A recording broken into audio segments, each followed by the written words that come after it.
Now, I'm 13 weeks pregnant. It's February 13th, 2010, Snowmageddon in Washington, D.C. You remember Snowmageddon? Okay, so they shut down the Pentagon. The whole city shut down. They're like, uh-oh, we need people to go into the Pentagon, one person per office, because if World War III breaks out today, we need somebody there. My husband and I volunteered to do that. 1, because we lived inside the Beltway. 2, we didn't have kids. 3, we didn't have to drive far. There was just a lot of reasons. So I went in. World War III did not happen that day. I did watch Family Feud. And at the end of my shift, I went home. Tons of snow. I get to the stairs outside the building. I'm 13 weeks pregnant, combat boots. I take the first step, and I fall head over heels, 15 steps to the bottom. And when I get to the bottom, I land, I get a moment of reprieve, and I realize I'm looking at the bottom of my boot right here. I had completely broken my leg across here and had a full dislocation of my ankle. I had no cell phone coverage, had to wait for someone to find me, 45 minutes for the ambulance to get there in the snow chains all the way to a civilian hospital. They said, you need emergency surgery to fix this leg if we're gonna do it right. But my baby, the most important thing I'd ever done in my whole life, the thing that defines me to this day, is being a mom.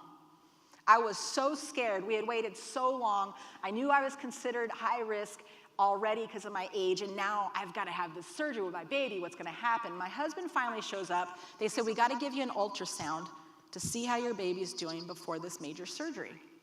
I'm apologizing to my husband, crying. We get down to the ultrasound tech, and I'll never forget this moment. She's like, looks like she's 12, right? And she's chomping her gum. Oh, it was so annoying, and I was in so much pain. My husband gets there. I'm apologizing for messing our lives up. She's got the ultrasound thing going, and she finally puts her hand on my leg, and she says, sweetheart, it's okay. 2 strong heartbeats. Your twins are fine. My leg. My leg did not hurt at that time. I looked up at her, and I said, we're not having twins. She turns the screen towards me and my husband, who are very adept at reading radar. And so the joke in our house is that I fell down the stairs and the baby broke in half. So anyways, because of the surgery, et cetera, I was put on strict home bed rest for the next 8 weeks, because anytime I would stand and try to use crutches, I would start getting Braxton Hicks, and they didn't want that. So my mom flew in. I laid around, literally bedpan and sponge bath. That's okay. Well, at 21 weeks, unfortunately, I started contracting heavily. I was taken up to Walter Reed National Naval Medical Center, where they took a look at me and promptly brought in the chaplain, the social worker, the counselor, and the psychiatrist. You can imagine what they told me. You're 21 weeks, this isn't gonna work out. I am like, excuse me, this isn't gonna happen. This isn't gonna happen. This is the single most important thing I've ever done in my life. Look at all the things that I've been through. You can't tell me this. They said, you're in labor.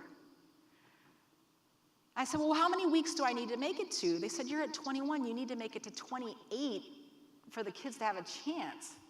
And I'm like, well, then I'm gonna do that. They're like, no, you're not. They literally brought in people to try to medicate me because they thought I was like not, processing everything. So I could do an entire speech on what happened next. But to suffice it to say, I would stay in preterm labor for 54 days.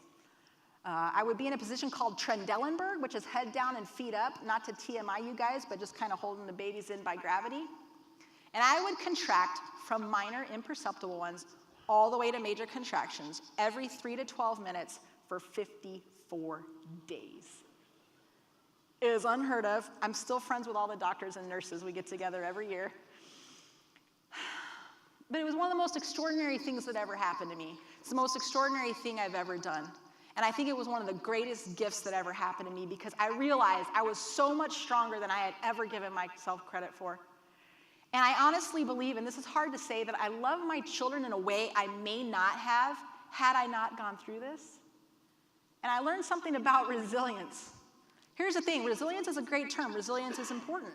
But it means bouncing back to your previous self. When you go through something like this, and I know there's stories like this in the audience and stories like this on your teams, it is a crucible experience. You are completely different and forever changed when you come out on the other side. There's no bouncing back.